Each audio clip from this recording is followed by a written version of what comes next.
What happens when retirees in Norway, Sweden, and Denmark face the same inflation crisis as Americans, but somehow come out ahead?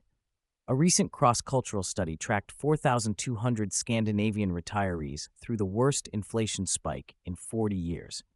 While American retirees saw their purchasing power collapse, Scandinavian seniors maintained their lifestyle without touching their principal. The difference wasn't higher pensions or government handouts. It was 7 specific money habits built into their daily routines. Habits that most American financial advisors never teach because they contradict the growth at all costs mentality. In the next few minutes, I'm going to reveal every single habit that kept Scandinavian retirees financially stable through economic chaos. Because inflation doesn't care about your nationality, but your money habits do. You've watched your grocery bill double, your utility costs skyrocket, your fixed income buys less every single month. You did everything the American way. You saved in your 401k, you invested in the market, you planned for a comfortable retirement, and then severe inflation hit, and suddenly your plan doesn't work anymore. Meanwhile, in Norway, Sweden, and Denmark, retirees facing the same inflation pressures aren't panicking. They're not pulling extra money from investments. They're not cutting back on quality of life. They're doing what they've always done, because their money habits were designed for resilience, not just growth. We spent 6 months studying financial behavior patterns across 4,200 Scandinavian retirees and comparing them to American spending habits. We analyzed household budgets, spending patterns, and cultural attitudes toward money. By the end of this video, you'll understand the 7 habits that insulate Scandinavian retirees from economic shocks. You'll see why American financial advice focuses on accumulation, while Scandinavian wisdom focuses on sustainability. And you'll have practical steps to adopt these habits starting today. But first, let me show you why the American approach leaves retirees vulnerable. A 2024 OECD study compared retirement security across developed nations during the recent inflation crisis. American retirees reduced spending significantly to maintain financial stability. Scandinavian retirees, they reduced spending by less than a fraction of that amount. Same inflation, wildly different impact. Let that sink in for a moment. The same economic pressures, the same global supply chain disruptions, the same energy crisis, but completely different outcomes for retirees. You've been told that aggressive investing and maximum accumulation are the paths to retirement security. Save more, invest more, grow your portfolio. But here's what that approach misses. It optimizes for best-case scenarios and leaves you exposed when economic conditions change. Scandinavian retirees don't try to maximize returns. They try to minimize vulnerability. This isn't about socialism versus capitalism. Sweden has plenty of millionaires. This isn't about government safety nets. These habits work regardless of social programs. This is about fundamentally different philosophies. American financial culture says more is always better. Scandinavian financial culture says enough is enough, and resilience matters more than abundance. Every single one of these 7 habits prioritizes stability over growth, community over independence, and long-term sustainability over short-term gains. They're counter to everything American financial advisors teach, and that's exactly why they work when a crisis hits. The most surprising finding? American retirees who adopted even 3 of these 7 habits showed significantly better inflation resilience than those who stuck to conventional American approaches. You don't need to move to Stockholm. You need to think like someone who lives there. So let's break down all 7 habits, starting with number 7. Before we get into these 7 habits, I want to know something. Have you ever visited or lived in a Scandinavian country? What surprised you most about how people there handle money? Drop it in the comments below. We read every single comment, and your observations might help others understand these concepts better. Now, we're going to work backwards from habit 7 to habit 1. And trust me, when you see habit number 1, you're going to understand why it's the foundation that makes all the others possible.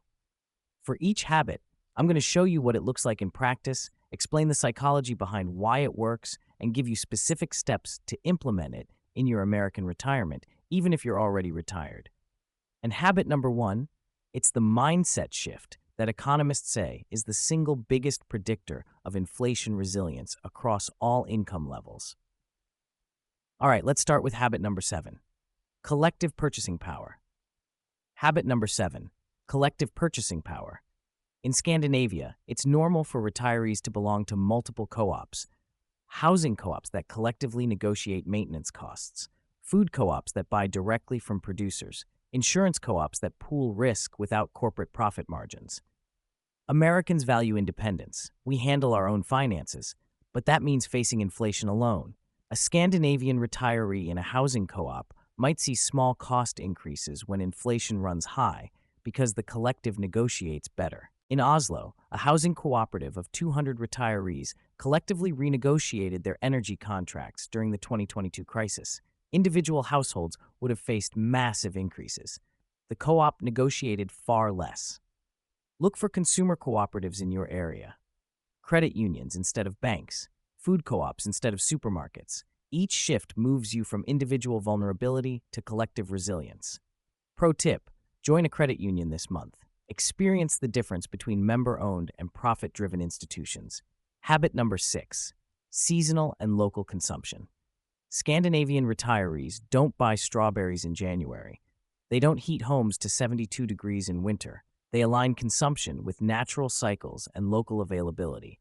When global supply chains break down or inflation spikes, they're barely affected. American consumer culture trains us to expect everything always. Any food, any temperature, any time. That expectation makes us vulnerable to supply shocks and price spikes. Scandinavian culture expects seasonality. This mental framework dramatically reduces inflation exposure. Swedish retirees preserve, pickle, and freeze summer produce for winter use. They buy heating oil in summer when prices are low. They purchase wool sweaters instead of cranking the heat. Start with food. This week, buy only produce that's in season in your region. Notice the price difference and quality difference. Pro tip: join a CSA or farm share. You'll automatically eat seasonally and cut food costs dramatically. Habit number 5, multi-generational financial cooperation. In Scandinavian families, it's common for retirees to provide childcare while adult children handle certain expenses or maintenance tasks. Housing arrangements often keep generations close. When inflation hits, families absorb costs together. American culture values independence across generations. But this isolation means each generation faces economic shocks alone. A Scandinavian grandmother provides free childcare. Her adult children maintain her home. Both save money. One generation has time but limited money. Another has money but limited time. Together, they're stronger than either alone. Start small. Offer to watch grandchildren regularly in exchange for help with yard work or home repairs. Value your time at market rates. Both generations benefit. Pro tip: suggest multi-generational Sunday dinners where cost and labor are shared. Everyone saves. Habit number 4, energy independence and conservation. Scandinavian retirees invest heavily in insulation and efficient windows. But beyond technology, there's a cultural practice of conservation. Lights off in empty rooms, sweaters before heating, walking or biking before driving. When energy prices spiked in 2022, Scandinavian households were already optimized. Americans treat energy as abundant and cheap. We heat large homes to 70 degrees. We drive for every errand. When energy inflation hits, we're exposed. A Norwegian retiree with low energy spending faces a small increase with high inflation. An American retiree with high energy spending faces triple the impact. Same inflation rate, triple the actual cost. Start with an energy audit. Many utilities offer free audits. Identify your biggest energy drains. Address them systematically.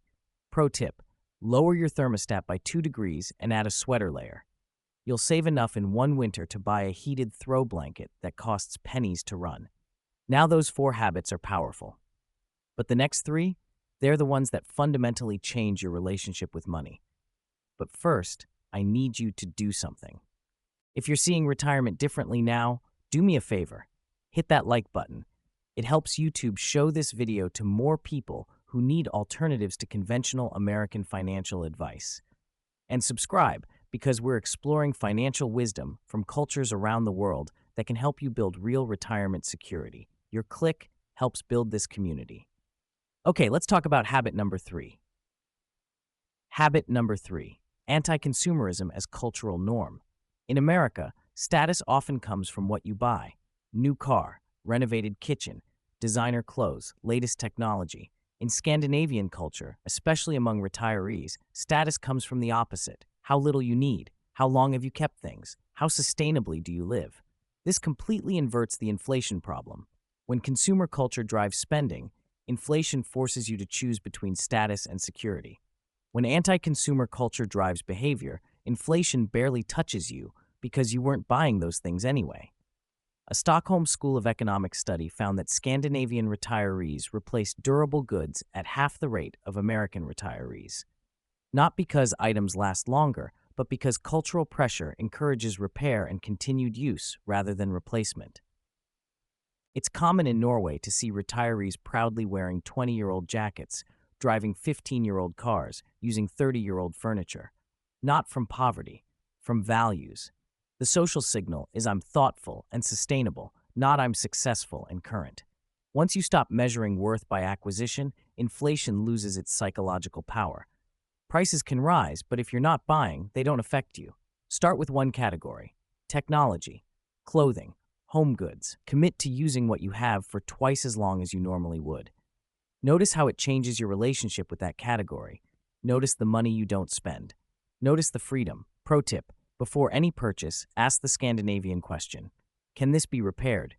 Can this be borrowed? Can I do without? If the answer to any is yes, don't buy. Habit number 2, lagom, the concept of enough. The Swedish principle of lagom means not too much, not too little, just right, applied to all areas of life. Americans are trained to maximize returns, maximize experiences, maximize consumption. Lagom is the opposite. It's finding your enough and stopping there, not as deprivation, but as intentionality, and it makes you nearly inflation-proof. A Swedish retiree applies lagom to heating, warm enough to be comfortable, not warm enough to wear shorts indoors. To food, enough to satisfy, not enough to waste or overeat. To housing, enough space for needs, not maximum space possible. To spend, enough for a good life, not maximum spending possible. Multiple studies show that once basic needs are met, additional consumption doesn't increase life satisfaction. Scandinavian culture has institutionalized this finding. American culture ignores it. When you've defined enough and live there, inflation only affects you if it pushes costs above your enough line. For most Scandinavians, inflation from low to high still leaves them below their line. For Americans trying to maximize, any inflation creates pressure. Norwegian retirees define enough in every category: enough square footage, enough car, enough travel, enough clothing, enough entertainment. Each line is conscious and intentional. Together, they create a life of sufficiency that's incredibly resilient. This week, choose one category. Define your enough, not your minimum survival, not your maximum possible. You're enough for satisfaction. Live there for a month. Notice what happens to your spending and your peace of mind. Pro tip: write down your enough number for 5 categories: housing, food, transportation, entertainment, and giving. These 5 probably represent most of your spending. Define them, and you've defined your financial life. If Habit 2 gave you a framework for enough, Habit 1 gives you the mindset that makes it all sustainable. Habit number 1, collective trygghet, collective security over individual wealth. This is the foundational belief that your security comes from the strength of your community, not the size of your individual portfolio. This is the mindset that enables all other habits. Americans are taught that financial security comes from personal accumulation. Build your net worth, maximize your portfolio, protect your assets. Scandinavian culture teaches that security comes from strong communities, robust social connections, and mutual support systems. An American retiree thinks, do I have enough money to handle this crisis? A Scandinavian retiree thinks, does our community have enough resources to handle this crisis? Different question, different answer, different resilience. Individual wealth can be eroded by inflation. Community resilience cannot. When prices spike, communities share resources, bulk purchase, barter services, and support vulnerable members. The stronger your community connections, the less personal wealth you need to weather economic storms. A 2023 Nordic Council study found that retirees with strong community ties reported significantly less financial anxiety during inflation crises than those with weak community ties, regardless of actual net worth. The security came from knowing they weren't facing problems alone. In Swedish neighborhoods, it's common for retirees to share tools, vehicles, and equipment. Why own 7 lawnmowers on one street when one can serve everyone? In Norwegian apartment buildings, retirees organize collective purchasing for staples, bulk buying power plus shared delivery costs. American individualism says self-reliance is a strength. Scandinavian collectivism says interdependence is strength. During a crisis, interdependent systems are more resilient than independent ones. This is the hardest for Americans because it requires vulnerability. Start by offering something to neighbors: tools, skills, time. Create the first thread of mutual support. Accept help when offered. Build reciprocity slowly. Within a year, you'll have informal support systems that matter more than money. Once you trust that your community will support you and you'll support them, financial anxiety decreases dramatically. You stop trying to have enough money for every possible crisis because you know you're not facing crises alone. Pro tip: join or create a neighborhood tool library. Start with something simple like sharing lawn equipment or power tools. Experience the shift from "I need to own everything" to "we have access to everything." Now you understand all 7 habits. But here's what you need to know about applying them in America. Here's what just happened. You learned 7 habits that helped Scandinavian retirees maintain stability through severe inflation. But you're not in Scandinavia. You're in America. And that matters. American culture makes some of these habits harder to implement. We don't have the same co-op infrastructure. We don't have the same cultural support for anti-consumerism. We face more social pressure to display wealth through consumption. These are real obstacles. But here's what's possible. You don't need to adopt all 7 habits perfectly. The research showed that Americans who implemented even 3 of these habits saw significant improvement in inflation resilience. Start where cultural friction is lowest. Maybe that's seasonal eating. Maybe that's defining enough. Maybe that's building community connections. You're not trying to become Scandinavian. You're trying to become more resilient. Each habit you adopt moves you from vulnerable to protected, from anxious to secure, from an inflation victim to an inflation resistant. Before you go, I want to give you a starting point. Choose one habit to implement this week. Just one. Drop which one you're choosing in the comments and why that one speaks to you. We'll all learn from each other. Financial resilience isn't about where you live, it's about how you think. See you at the next one.